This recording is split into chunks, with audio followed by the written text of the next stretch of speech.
Hello and welcome to Start the Beat with Sykes. My name is Sykes and this is my podcast. Before we get started, I just wanted to take a quick moment to thank everyone who checked out the last episode. If you're one of those people, I hope you enjoyed it and thanks so much for coming back. But for those of you out there who are new to the show, welcome. Feel free to make yourselves at home, and as always, there's beer and soda in the fridge. Cheers, my friend. Yes, we're sitting here today on this lovely, surprisingly sunny Sunday afternoon in February. It's beautiful out. To my left, the one and only Todd Porter. Make some noise for the internet, my friend. It's happening. It's happening.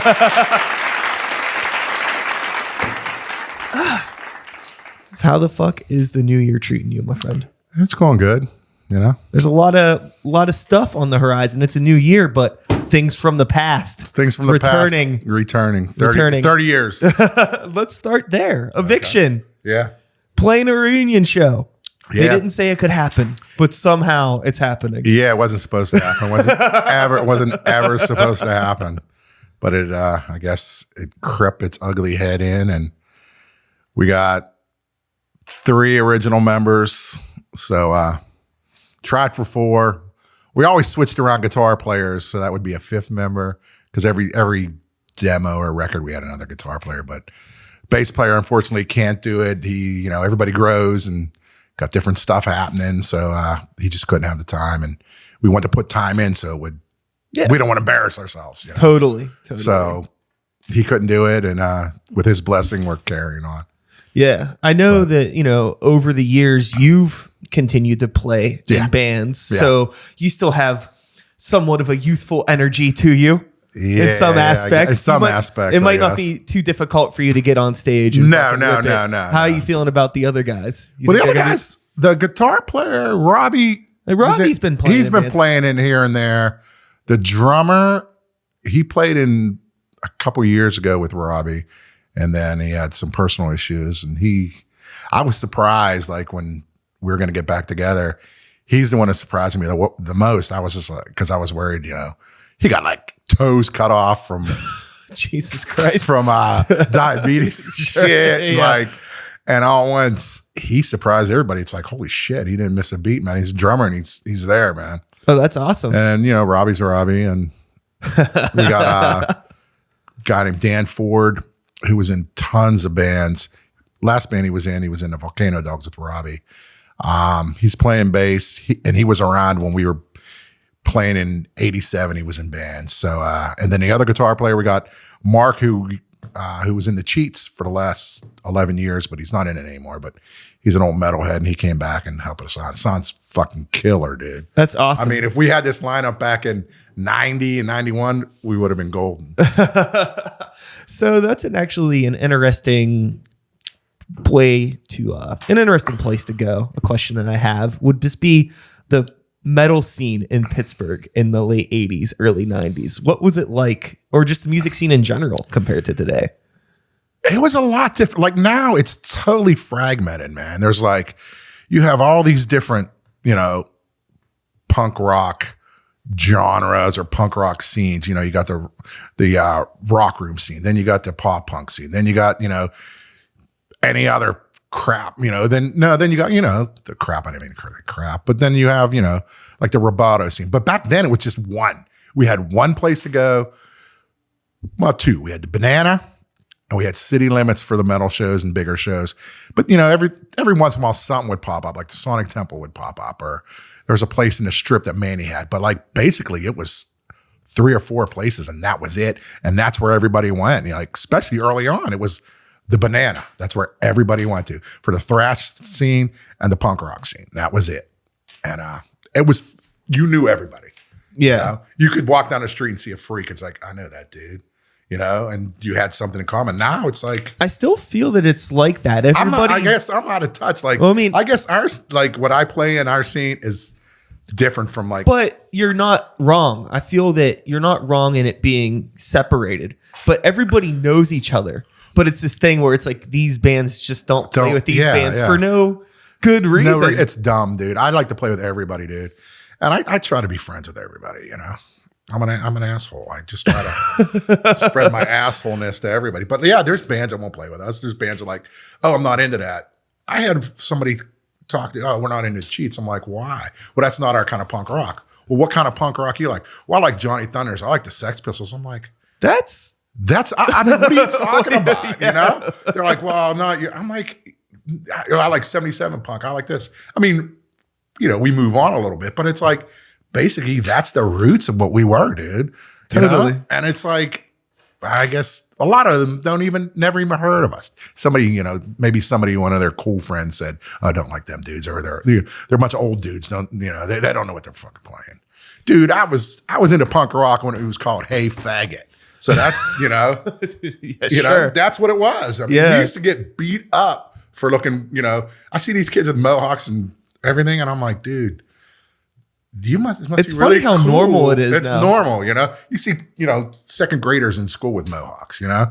We got our ass beat for that shit. We used to get chased on Pitt campus, you know, because we'd hang out across the street from the O on the wall, and just random jocks would stop their cars and want to chase you and beat you up. I mean, that was early 80s. It was horrible. Yeah, just the whole dynamic. I think Oakland was a big thing that I think really shifted. Once Oakland, they got all the corporate stuff in there and got rid of like all the cool little bars and all the cool little stores. It was done. Yeah, I was super fortunate that I had an uncle who was a record collector and knew everybody that worked at IDES, which was a big part of the reason why I knew about Eviction. Like I had that tape when I was, I don't want to, I was young. I was very young.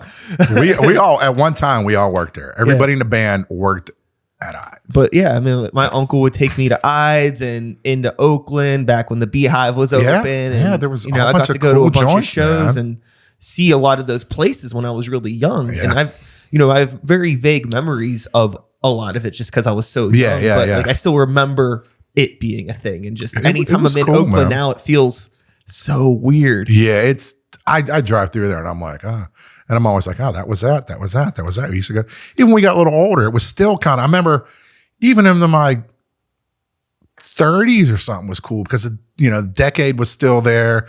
There was, Tony still had the tattoo shop up the street. There was, Bover's there. It was still, the record stores were still there. It was still kind of cool. And then all at once, squashed everything. It felt like up until, I'm trying to think. I remember I would still, when I was in, Lager was still 8th, there. 9th grade. They had great shows. I lived in Swissvale and I would take the 61A into Oakland to go see shows and go to From the Beyond and, all those things. And probably around the time, right before I graduated high school, I think was actually when Laga and the Upstage and all that closed. And then after that, it was just toast. Oh, yeah. Because most of the other stuff had already closed up by the time that was done. Yeah. Yeah. They were one of the last things holding on, which it was a 3-tiered club. You could always stuff the Upstage, smaller shows. And then the middle, what was that? The Attic. Was that the Attic? I think it may have been, yeah. And that was kind of cool because I knew people there. If you could, you're of age, you can go in there and drink. And James was working there, my buddy, and he's like a big rockabilly dude, and they'd have rockabilly shows there, And then, top was Laga, which had tons of cool shit. Yeah. Everybody played there. It was a cool place to see shows too, Except if you were over 21, you had to sit in that cage in the back for a while. You remember that? I wasn't 21 when Laga closed. Well, they had a cage. They had a cage in the back. I do remember it, and it kind of sucked. And I guess some year they took it down, which was better. But it was like a cage. It was like being in a fucking gerbil cage. Yeah, it's funny, thinking about, I remember at the time, I always thought that place was small. Yeah. But when I go back and I might see video footage of it or photos, I'm like, this place was a lot bigger than I remember it being. And it's also because once it closed, nothing really replaced it that was that size. No, nothing replaced it. It was they tried with the Rex, but the Rex is bigger. But there was nothing. That's why being in bands, man, you always no matter if you didn't play with a club or what, when a club closed, it's ooh, that's a place that you're not going to be able to play. Yeah. And it's something going to take its place. Now Hollers is closing. I was just going to say, which is, I hope they're going to move somewhere else, When the pub closed, that crushed a lot of bands that were in that scene. Oh, yeah. It was where are we going to go? And it was weird because then I used to be a pub dude because one of my best friends owned the club. So whenever I wanted a show or I wanted to bring people, I'm like, hey man, give me this date. And it was because we used to go down there and drink. Eviction practiced in a warehouse down in the Strip. And we used to go in the pub when it was a biker bar. And I made friends with Joel. I knew him since I was a little kid because my mom worked in some restaurant right behind it for years. So I knew Joel and he knew my family and shit. So we used to go in there and drink. And I was like, man, this is cool in here. You should have bands. He's like, when I get the money, because he had a remodel. It was like 3 separate rooms. It was really weird in there. And it was like, they had like weird, it was total biker bar, man. Like girls' panties on the wall. It was like a scumbag place, but it was cool. I mean, we used to go in there and just drink and it was cheap. But he was always like, he was a big rock and roll thing. He loved, music. I'd see him at the Decade, see him, he liked blues a lot. So I'd see him, and I like everything. So I'd see him a Decade. Come shop at Ides, go to, So when, long story short, we were like, hey, you got to put bands in here. He's like, when I get the money. We came in one day for practice to drink. Then I went to see all these like workers in there. We're like, what the hell's going on? He's like, I told you, someday when I have money, I'm going to make a band. And he did. And it was cool for years. He would get everybody, man. All the like White Stripes played there.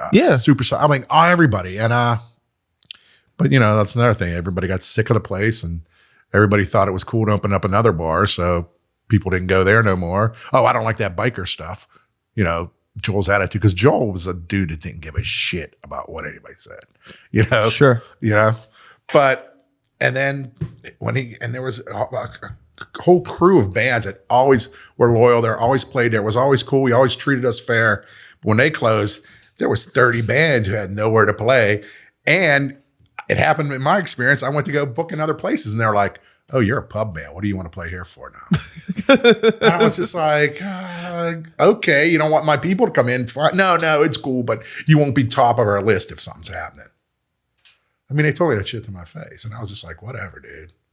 I mean, if that's what you got. Yeah. But, I mean, it worked out in the end. But I'm like, you don't want people in here drinking? Okay.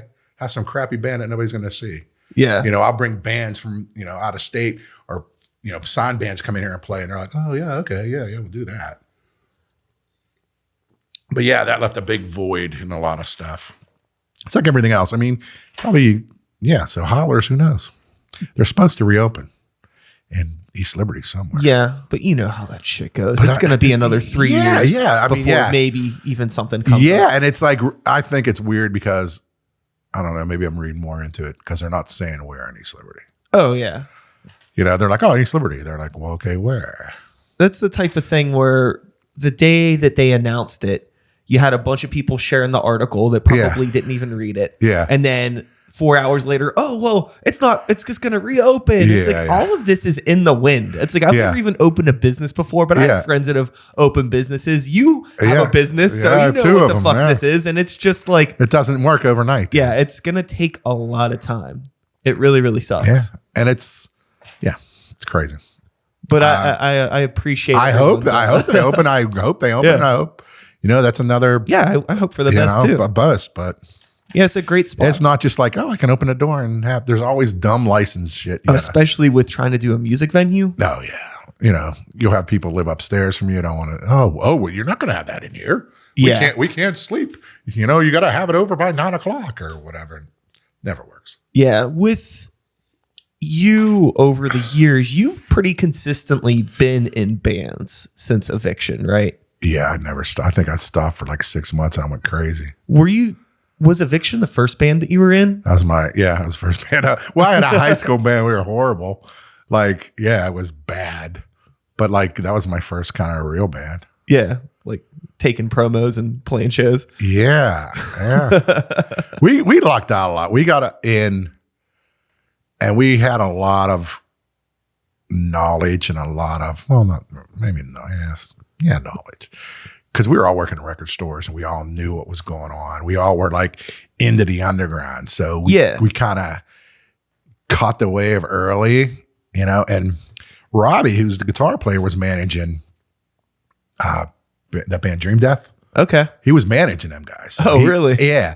And he talked to record companies all the time on the phone. So he always had like a way in, you know what I mean? Yeah. So when we got together and we started playing. Our first show ever playing was opening for Nuclear Assault at City Limits. Hell yeah. So where was City Limits at? It was in Penn Hills. I think now it's like a CVS. It was on Rodi Road. It was at one time, or still, and when it was a roller skating rink that would have shows. Slayer played there. Motorhead played That's there. Fucking like crazy, dude. Crazy bands played there, dude. Like bands are like Faith No More played there. Who else? Soundgarden played there. I mean, and it was a big just roller rink with a stage in it. It was nuts. And it was cool. And it was like, it was in some parking lot strip mall in Penn Hills. And like, that's awesome. Man. There was a 6-pack store down the street that sold hoagies and 6-packs. You got your 6-packs there. You stood in a parking lot, drink. Cops never bothered you at all. Dude, there was times out there, Spar Schmidt, who had Brave New World, who had a band called Necropolis, he was putting shows on back then. He would do this stuff called All Day Insanity, like starting like 10 o'clock Saturday and ending at 12 o'clock Saturday. Had like 30 bands on. Yeah. And we were out in the parking lot with grills and shit cooking. Fuck yeah, dude. And it was cool as shit. But it's like, it was a really cool venue. The sign probably sucked. But it was like, fuck, Motorhead's playing there. Fucking Dancing played there. It was like on the first Dancing tour. That's crazy. So what was the cap on, like, how many people could you fit in there? Maybe 300? Wow. 300 to 500? Wow. Maybe? That's nuts. And it was like I said, it was a big, wide open arena type, like roller rink. That's what it was. Yeah. Penn Hills, huh? In Penn Hills. It's a CVS now. It was on Rodi Road. I wonder why there's so many areas, like in the suburbs of Pittsburgh, your Penn Hills and et cetera, that have to have dead buildings that somebody could easily put a venue in. I don't know why everybody's always so focused on doing stuff like inner city. You know why? Because our bus system sucks. There's no public transportation out to it.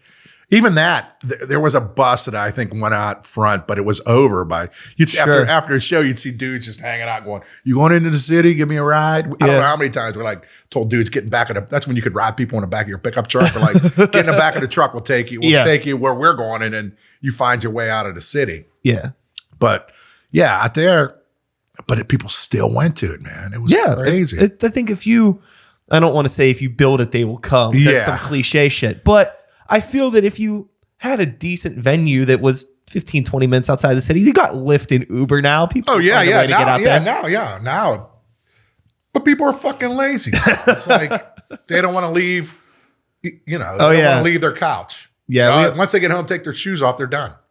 But I don't know about, maybe younger kids, but it's like, I don't know, man. I think about places, I see places, I'm like, that would be a cool, venue right there. That would be, people try it and do it for a little bit, and I don't know, maybe they make bad business decisions. You got to have money, dude, because so much. You're going to have some failures. You're going to have this. I'll say, we got this band coming, but then you got to do advertising. You got to do it, but you got to build up, man. It takes while. You can't do shit in 6 months. It takes, I don't know exactly how long it took them to open that Roxy in place, but I feel like it was like they were working on that building for like a decade almost. It was probably longer than that. Yeah. Well, just look what happened when they did the what is that? His other place, Thunderbird. Oh yeah. They were like, 6 months. We're going to be that was almost like 2 years before they opened. Did you ever go in there yet? I haven't been in it yet. It looks great. Yeah, I've seen photos. That looks really cool what they did, but like. Yeah, the Rocks. And my buddies just played, and that's the first time I saw. I went to the Addicts show there, and I was kind of like, this is pretty nice in here, man. Cool little venue. And it's the Keys Rocks, 10 minutes away from the city.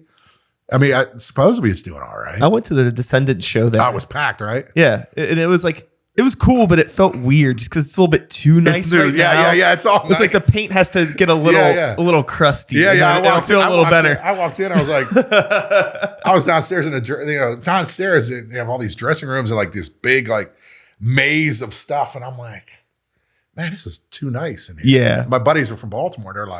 They were playing, and they were just like, man, this is cool. Did you ever play here? I'm like, dude, this is the first time I've been here. Yeah. But it's really nice and really clean. Everybody's really nice. Beer lines aren't that long. Beer isn't that that expensive. It's cool. But you always have somebody bitching about something, you know? Oh, of course. Oh, it's only this is this. Fuck that.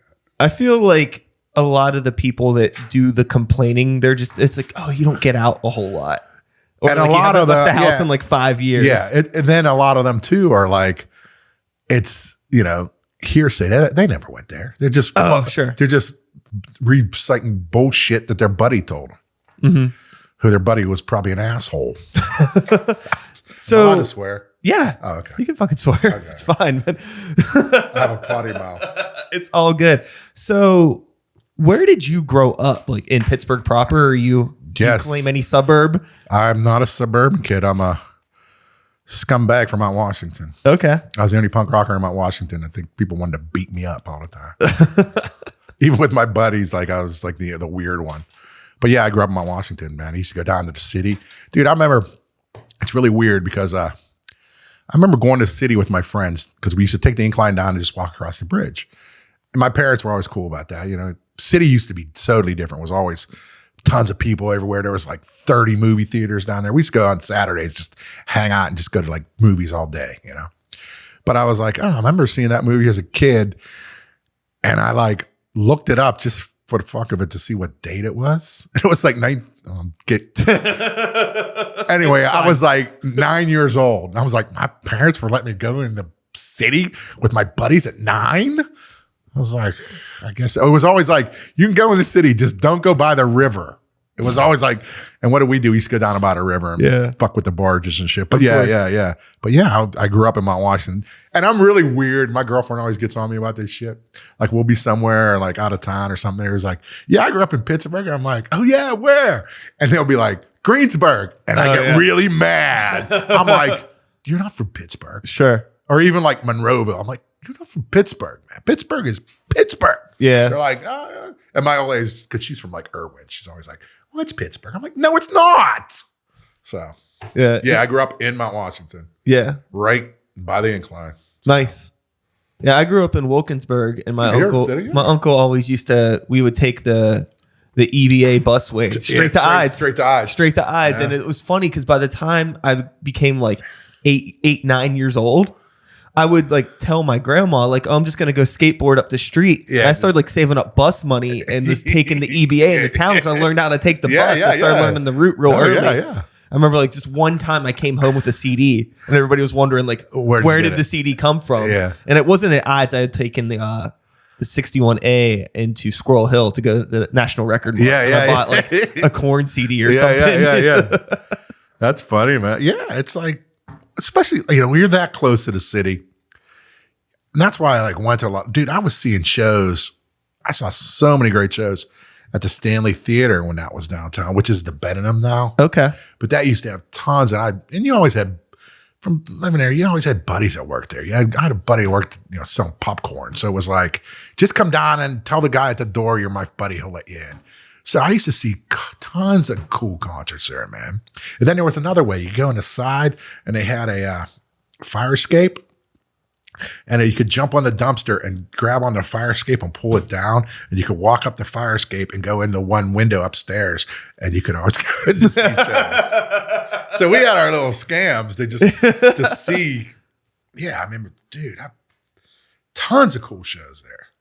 Like weird, like rock shows. Everybody's like, oh, did you ever see this band? I'm like, yeah, I saw them there. You know, saw AC/DC with Bon Scott at the Stanley Theater. You know, it's like crazy shit, man. That's so sick. Yeah, because I'm old. I guess I saw all the cool shit, you know? Remember seeing the Ramones play a hallway down on 5th. It was a place called Heaven. It was a dance club. But basically, you'll walk in, it was a hallway. I think it's right by, I forget what theater that is down there. It's by, I think it's like the City Club or something now or some shit. But you would walk in, it was big marble, like kind of hallway, and then these big steps that went up, hence the thing Heaven. Oh, okay. But they would build a stage across the steps, and I saw the Ramones there on the Pleasant Dreams tour. I was funny because I wasn't old enough, and it was a 21 and over show, and I think I was like 17 or 18. And I went down there and I was like a total Ramones fan. I had made my homemade Ramones thing. I carved one of the linoleum print. Yeah. Had a Ramones shirt. And I was hanging out front. Went down there at 12 o'clock. Like, it was like on a Thursday or something. And I went down there and I just skipped school and just hung out all day. Just wanted to hear a sound check or wanting to meet them. Never saw them. So I was like, you know what? I'm just going to stay and just listen to them outside. I guess one of all these people were getting in. It was like a box office out front. The dude's like letting people in. Everybody went in. I'm still standing there. And the dude goes, hey. And I knock it on the glass. I'm like, what? He goes, are you going to go in or what? You've been here all day. And I'm like, yeah. He's like, so I gave him my $8, didn't card me or nothing. Went right in, dude. I was hell yeah. You know, went up to the bar, got a beer. Because I was in bars before. So I was just like, because I used to roadie for some bands. I knew how to order drinks, you know? It was cool as shit. They played great. Went there myself. They played fucking fantastic. Got to talk to Johnny Ramone after for like an hour. Really fucking cool. That's why everybody talks shit on Johnny. I'm like, fuck you. It was really nice to me when I fucking saw him. So yeah, it was really cool. How did you find music back then? Magazines. So that's it. I was like going into town. And I was a record store dude, and I was totally weird. Like, I'd cut school or go in late to school because I knew the time the drugstores were getting their magazines in. So this is what, it was like, I get like Rock Scene magazine, Circus, and Hit Parader. Yeah. And then there was all these like other weirdo things, you know, it's offshoots of those. But that were I knew when they came in, like, you know, it was like the second week of the month. So I would go there and just sit out front, be late for school because I needed the new Circus or Rock Scene magazine. And I was a total weirdo music geek. You know, what's funny is that it wasn't too different for me because Hit Parader still existed when I was coming up. And then there was also like Metal Hammer, Revolver.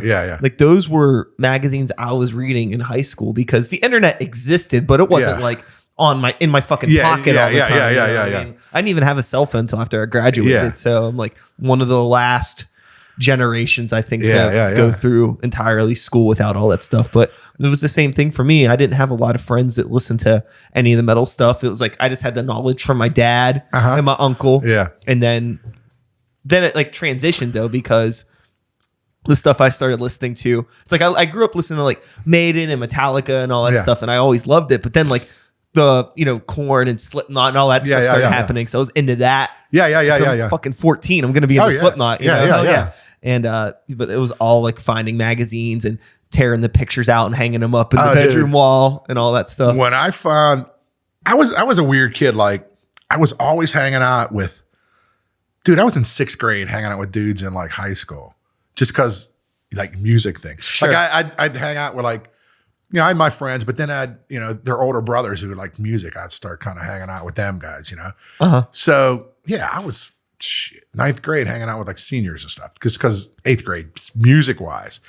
And I remember when I was probably 6th grade or something, I was in some crazy like camp kind of thing, like a after school program for Methodist kids, but I was a Catholic kid, but my buddy was Methodist. He's like, yeah, you got to come here. It's kind of cool. But they had a camping trip and we went out and they took older dudes too who were, you know, in like high school. And the one kid brought his portable stereo and all these records, you know, like Deep Purple records, Kiss Alive 1 when it just came out.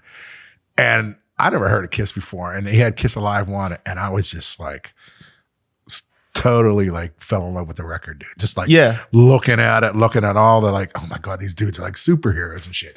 So I was a Kiss freak from like 76 to till I heard Gene Simmons actually talk. And then but I got a Gene Simmons tattoo. I mean, it's but my whole room was just like evolved around Kiss.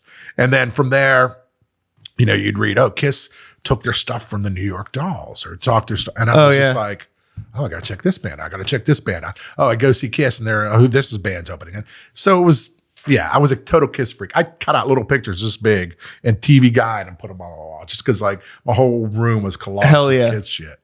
But, and then that got the ball rolling with like, when everybody talks about, you know, talk shit on Kiss, I was like, dude, it was the band that got me into everything. I feel like there's no fucking way if you like rock and roll in to any degree, if you were that age at that time, there's no fucking way that you would not love Kiss. And this was before all the dolls and shit too. I remember I had dreams like Gene Simmons walking around. I never saw Kiss. Like, I think he was this 8 foot tall dude, and then my first date, my cousin was dating some kid in high school.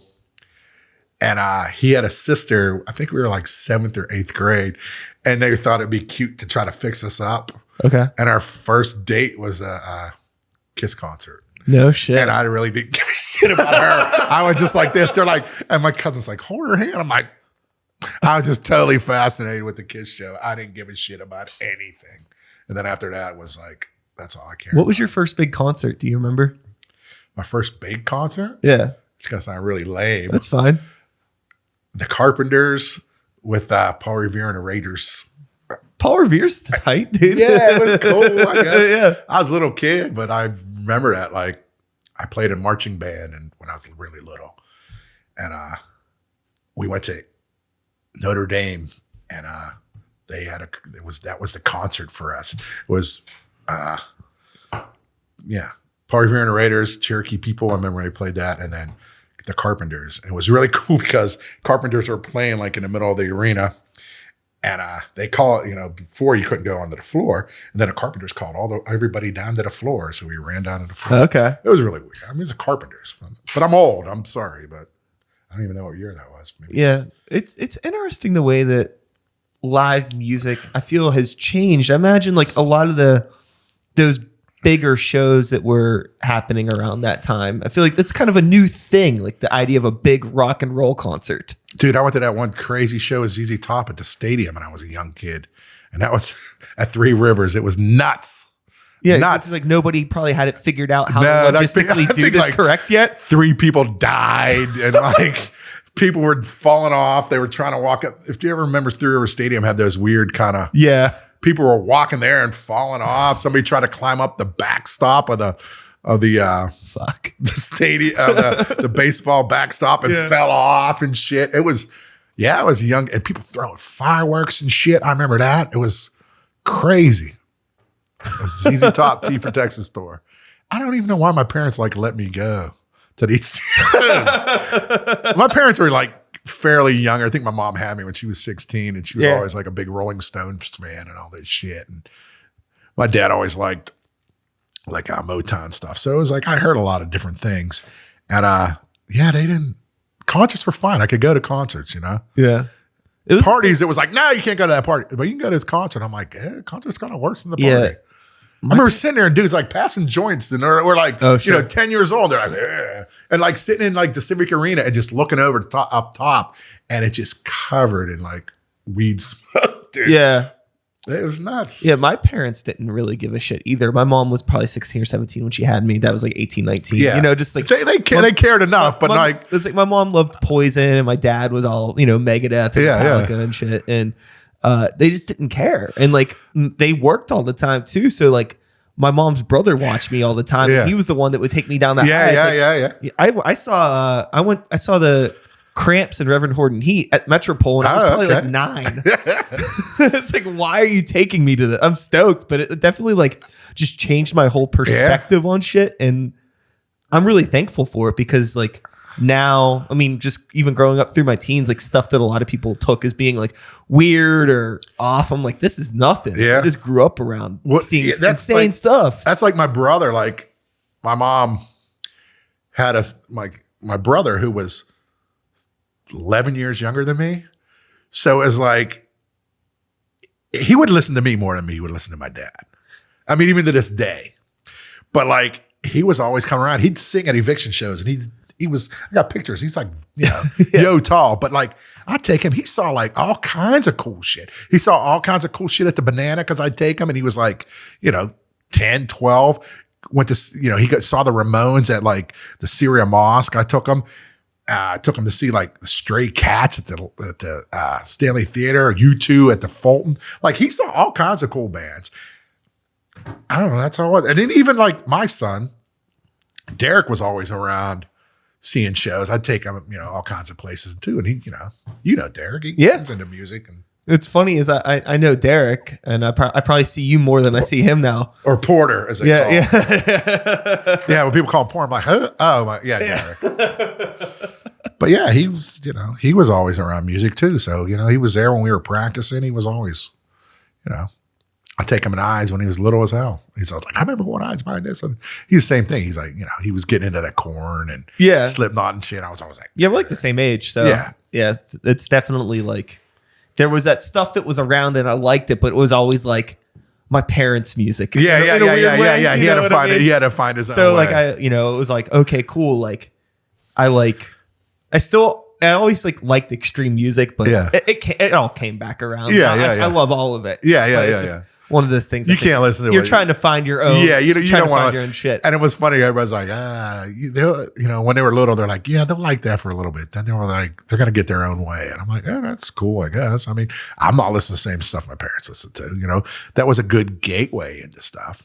But I think it would be weird if they were like in the same. Yeah. Like to this day, I have buddies that their kids like the same shit, and I'm always like, I always feel I have no problem with the Beatles.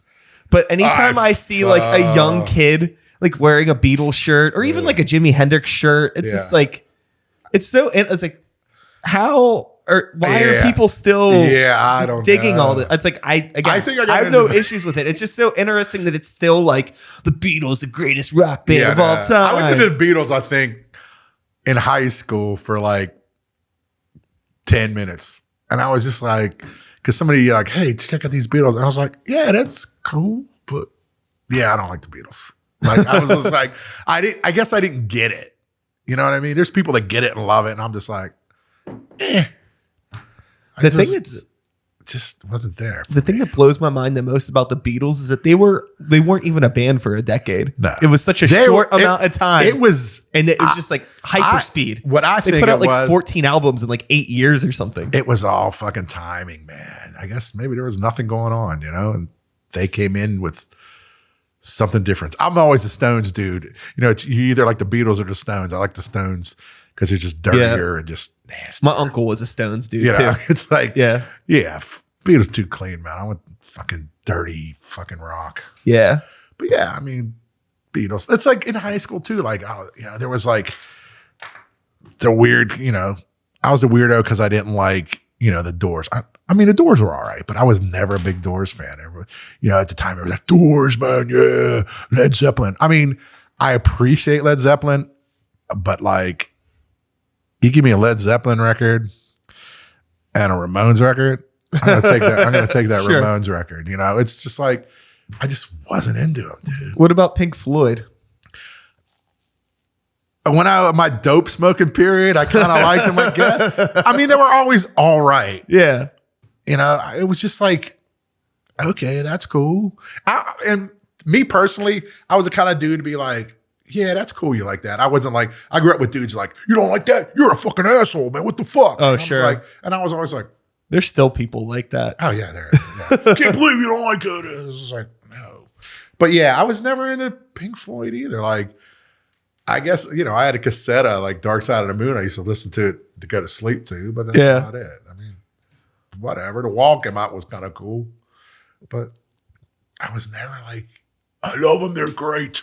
So I'm curious about like, you're into rock music. You're listening to Kiss, Ramones, all those bands, right? Yeah.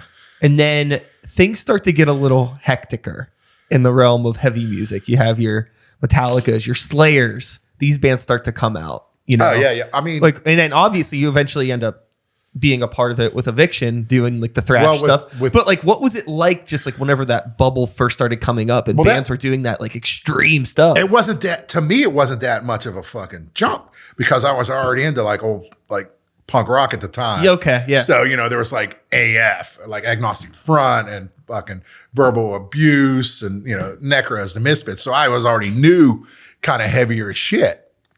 And, it was always fast. Yeah, I guess like the Metallica Kill 'Em All era stuff was when that came out, I saw them on that tour. I knew who they were. I went to see them. It was that they played with Raven. It was Kill 'Em All for one tour. I saw them in Cleveland. So I knew who Metallica was. Yeah. So from, just being on the underground and tape, there were a lot of things we used to tape trade. I got into this whole tape trading thing, And that's how I met Robbie, who was in Eviction with me. We were like weird. There was a local band that I roadied for that were called Death Vengeance. Larry, Larry DeGuello? No.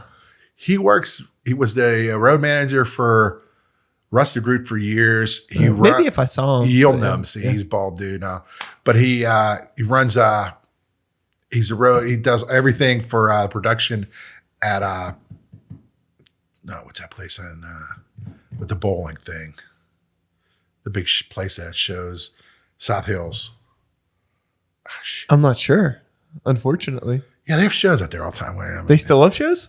Yeah. It's like a bowling thing and a half of shows. Craft House. Oh, okay. He runs the Craft House. Well, he works for. I haven't been out there yet. Who's ever bringing Dresky maybe. Yeah. But he worked at Metropole. But anyway, back years, I'm talking about when I was in high school. He's a little older than me. My buddy was playing drums with his band. His band was called Death Vengeance. And they were way, way ahead of the curve. They were doing new wave of British metal stuff, covers and Motorhead covers, Dead Kennedy covers, Tank covers back in like the 80s before anybody. So I roadied for them dudes. So, and you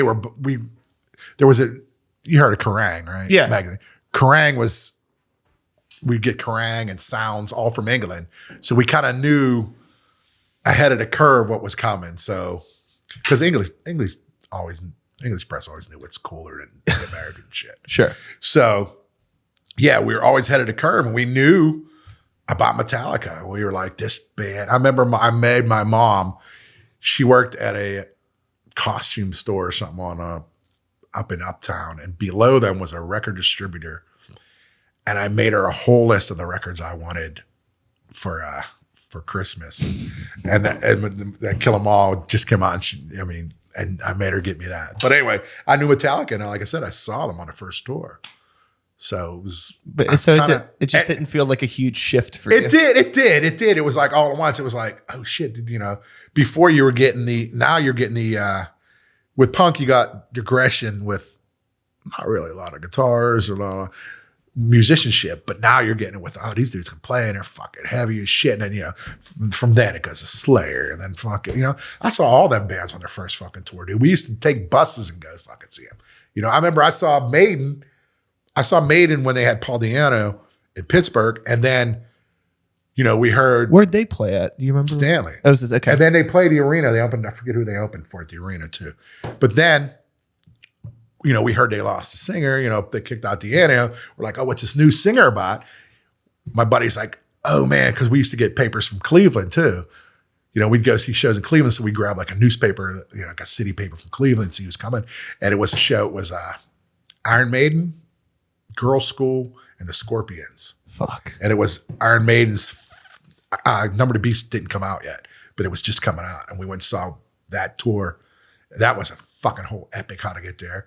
We figured we're dumb kids. So we're like, okay, it's in Cleveland. Let's just get a bus to Cleveland and then we'll go see the show. So we get a bus to Cleveland. Here, the show's at Richfield Coliseum, which is 45 minutes out of the city, which no buses run to. Uh-huh. So we're like, it's like 2:00 in the afternoon. We're like, we get the bus station. We're like, how do I get to Richfield Coliseum? They're like, you don't get to Richfield Coliseum. There's no buses go out there. We're like, what? They're like, well, there's a bus at 5:00 that goes out to drop people off at a park and ride thing. You can get it to there and then walk 2 miles. So that's what we ended up doing. So we ended up walking to Richfield Coliseum. We weren't figuring out how we were going to get home, but we had to be at the bus station by 6 a.m. to get a bus back home. We ended up hitchhiking after the show, and fucking Robbie, it was an Eviction. We kind of knew each other, but not really. But we knew each other to say, hey, what's up, dude? I was hitchhiking. That motherfucker drove right past me, man. Because to this day, he goes, hey, man, I remember seeing you hitchhiking in the middle of nowhere in Cleveland. I'm like, motherfucker. But yeah, we hitchhiked, got like 3 rides into the city and then got there, man. We were fucking dedicated, dude. Dedicated. So what's the most out of your way you've gone to see a show in like the past decade? You've been hitchhiking at all? No. Taking any buses? No, I couldn't do that shit. Nothing crazy, but I constantly go out of town to see shows, man. Yeah. Constantly. I got to go to 3 shows. I'm going to Baltimore and Philly, 2 shows. And the next month. Oh, and Columbus. I'm going to see Rose Tattoo in Columbus and Dayton. I'm going to go see Amo and the Sniffers in Baltimore and Cleveland. And I'm going to go see the Mummies in Philly. So oh no shit! I still When's go. that? March or May. That's fun. April, May. Yeah, May. I go, dude. I constantly go to shows. My old lady wants to kill me because like I'm my own business, so I can leave and go wherever. Yeah, and she always wants to be included, and it's always like, oh yeah, well, I got tickets to that show. When is it? And I'm like, oh, it's a Thursday. She's like, I got to call off work in 2 days, and I'm like, oh, I'm sorry, I forget you don't work for yourself. But yeah, I still go to shows. I'm still, dude, I play in 2 bands. I go to shows constantly. I go to 2 businesses. So I'm always around. Sunday's my day off. Yeah. And I'm still not. So when did you decide, I guess, I don't know if growing up's the right way to put it, but deciding to stop working for other people and start a business? What was that move like for you? What was going on? 1991. Okay. So is that like post-eviction? Yeah, it was right when we broke up. Yeah. And I was working at IDES. I think maybe about 90. Well, that's when I started to. It was probably 92 that I left IDES. And I left because they fired me. But yeah, and I just took everything and I opened up a tattoo shop in Etna, PA. Etna? What was Etna like in the early 90s? It was crazy. It was crazy. Still hanging on right now. Yeah, it was crazy. It was like we used to call it etnoids. Okay. We just had the weirdest. Yeah, me and my friend at the time who worked at IDES, we decided just, hey man, we're into this tattooing thing. I was already tattooing out of my house, so it was like, I guess I was scared, dude.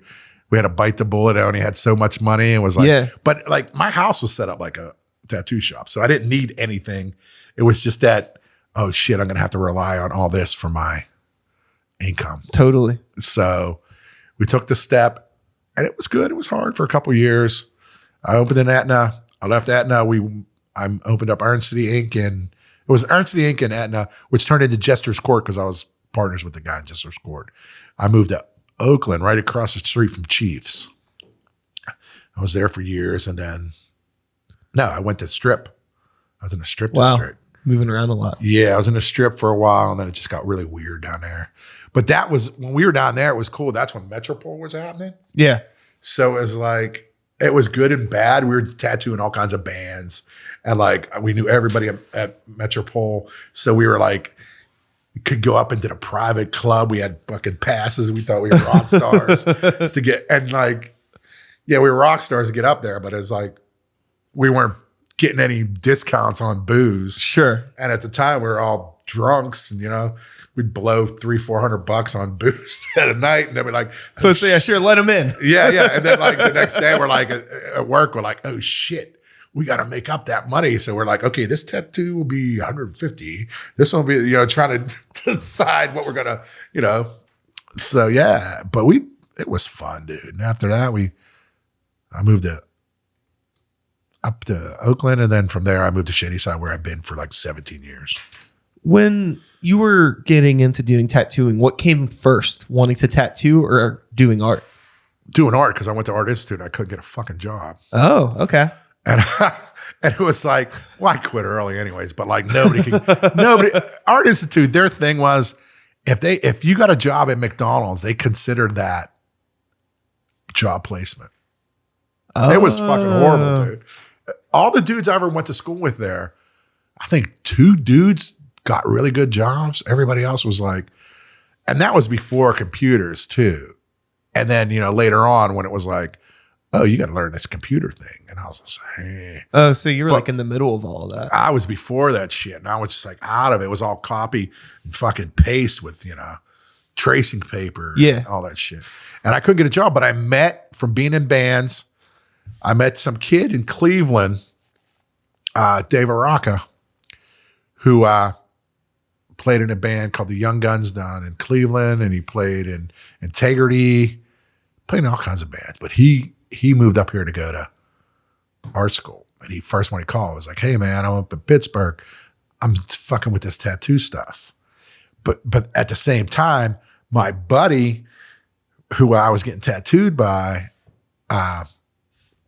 Chris Garver, who's some big famous tattooer now, who's on Miami Ink, was tattooing out of his house. Who's some punk rock skinhead dude that we used to hang out with all the time.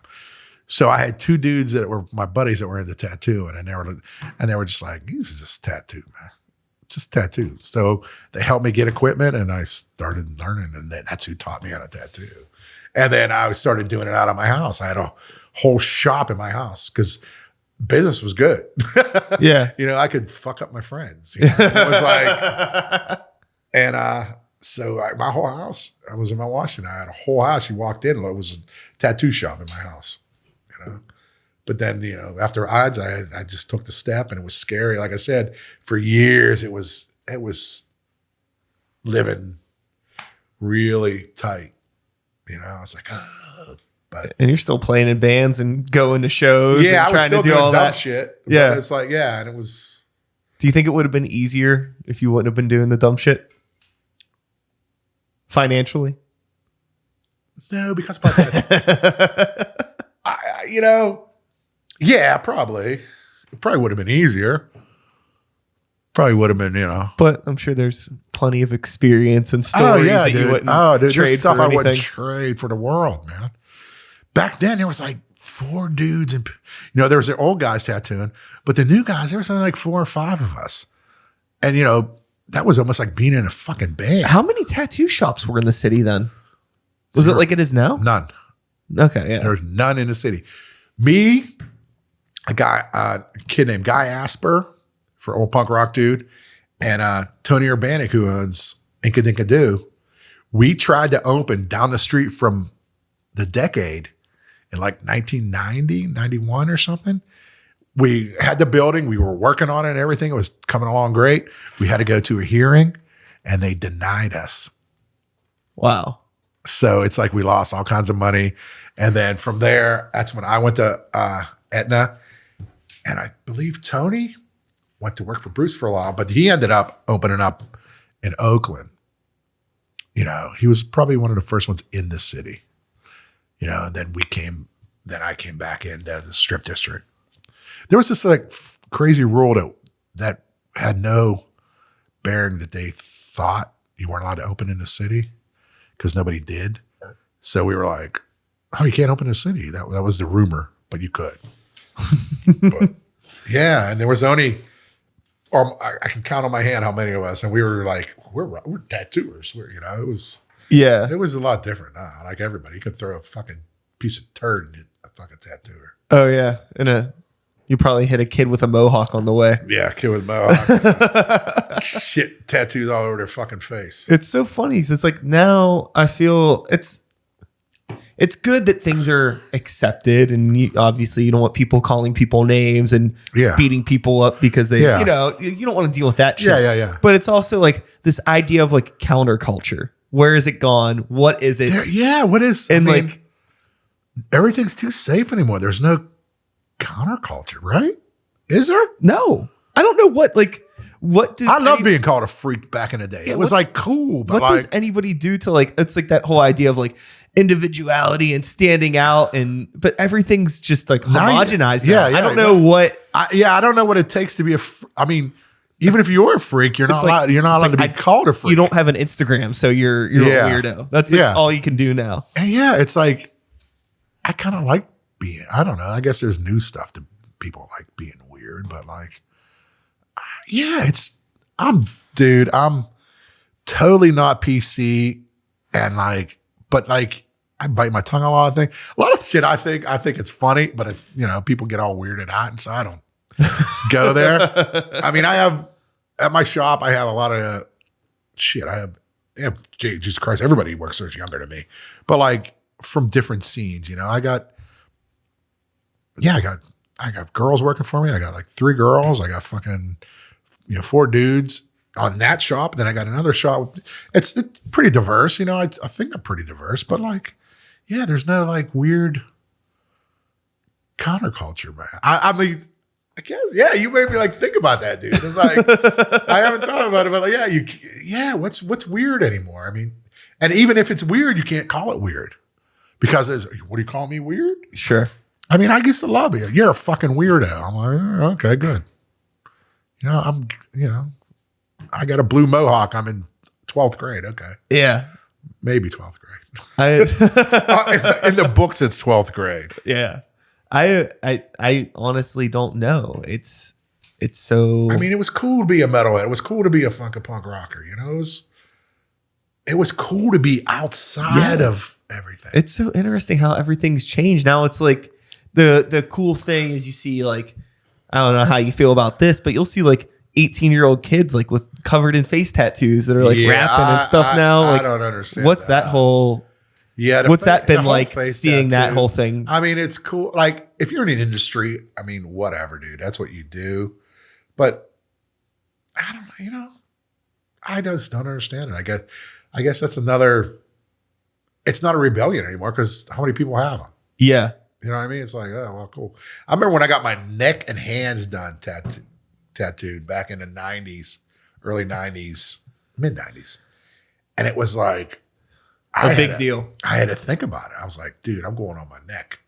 I got my neck done first. And I'm like, I'm going on my neck. That's pretty crazy. You can get your neck tattooed now and get a job. You can be a store manager at Starbucks. Yeah. With a It's neck like tattoo. crazy. It doesn't matter. Oh, yeah. We used to call them like job stoppers. Yeah. You get a job stopper, you know? Now you get people we get young girls come in 19 years old and shit on their hands and face. It's like no other tattoos. It's like, I want something on my hand. I want something right here. I feel like social media changed all that. They just want to be able to take the picture. I guess. I'm like, dude, it took me 30 years to get my forehead tattooed. But it's like, and these people are getting shit on their face. I mean, I have friends with people shit all over their face. Yeah. Like, it just seems like a bold move to do before you're 21. It's pretty bold when you don't even have a career, you know? Yeah, but like I said, it doesn't matter now. They're not really job stoppers anymore. Yeah, but it's just a matter of like if you want to. Some are. I mean, you're not going to be like president of some company with big dagger on the side. Well, one may argue that anybody that's 19 years old and wants a dagger tattooed on their face is already not taking the steps to be a president of anything. No. Most likely. And we're always like, and the thing is, which is kind of crazy, it's like their parents bring them in. I'm like, you're okay with them getting their face tattooed? Oh, yeah. We kind of like, you use our discretion, but, I just think it's weird, man. Yeah, what can you do? I remember when Derek wanted to get something on his head, and he sent me a picture of it, whole side of his head. Oh, yeah. And it was peeking out like this far. I called Pete. I'm like, motherfucker, you better move that stencil back like half a fucking inch. He's like, what? I'm like, move that fucking. And he was the whole time. He's like, your dad's going to kill me. I do this tattoo.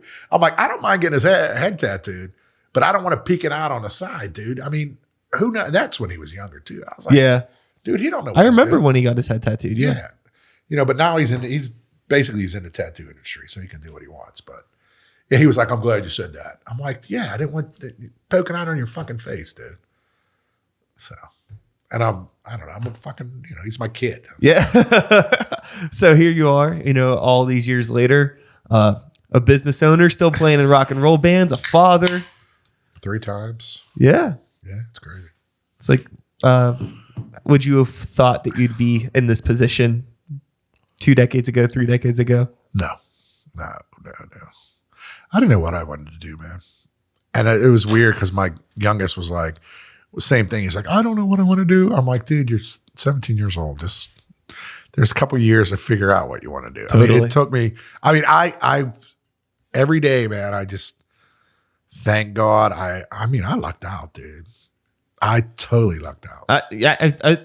I would say so, probably. It's like I got good people around me. I got, and I think that's the biggest thing is this the environment that's around you. I feel like you can really let some chaos into your life, but you gotta just be mindful of and the people that are around you. Yeah. And you know what? A lot of I didn't do a lot of drugs. So it's like I was a drinker more than a drugger. That probably helped. Yeah, that helped a lot. I didn't blow a lot of money on cocaine. Yeah. So. But yeah, I mean, I think about that every day. I'm like, dude, I still go and buy fucking a couple $100 worth of fucking records. What? I'm a goof. I basically still do. I still buy like weird Japanese toys. It's like, people walk in my house and are like, it's not like, is your parents home? It's like, this is one huge just man cave. I'm like, I guess. But yeah, I mean, I do what I want and, it's happy. Hell yeah. That's all it is. So when's this Eviction show? It is June 18th at Spirit. We're playing with crazy cool bands. We're playing with a band called Overdose from New York that are really good. We're playing with another band called Acid Witch that's really cool. But yeah, we're headlining June 18th, 30-year anniversary of us playing together. It's. Do you think this is going to be the only show? You're going to do a couple? We got offers to do festivals. Yeah. So I don't know, dude. Like, you know how it is being a band. You break up for a reason. Yeah. So everybody's on their best behavior now. Like me and Robbie, we were in Silver Tongue Devil together and we had a really good run. We did put, I don't know how many 7 inches out. We put a bunch of records out, toured Europe twice, toured the States. And then, at the airport, you fight coming home from Europe and it's over. And then I started Cheats in 91. But it's like, when's that, you're always on your best behavior. Weird old shit to creep in. Yeah. You're waiting for that. You started Cheats in 91 or 2001? 2001. Okay. Yeah. Correcting you. Yeah. Did I say 91? You said 91, yeah. But yeah. I was like, that doesn't sound right. I started in 2001 in Frankfurt Airport. Very specific memory. Yeah. It was like fighting about Silver Tongue Devil. I'm like, fuck you. I'm going to start my new band. Hell yeah. Well, I could sit here and talk with you for another hour or so. I'm sorry. I just talked. No, it's all good. It's all good. I'm going to wrap this up, but we'll do this again sometime. Cool. Thanks for inviting me. I'd love to have you back. There's so much more I'm curious about with anytime. Just all the stuff. So with all that being said, let's do an outro. And that is all, folks. Thanks so much for listening. Hope you enjoyed the conversation. One more time. Todd Porter. He's here. How about I didn't bore you guys? I'll be back again in a couple of days with another episode. Same time, same place, same channel. You know the drill. My name is Sykes. Start the beat. 2020. Whoop, whoop. Thanks for listening. We are done, my friend. That's it. Fade this out. That's it. Cool. No, it was perfect, dude.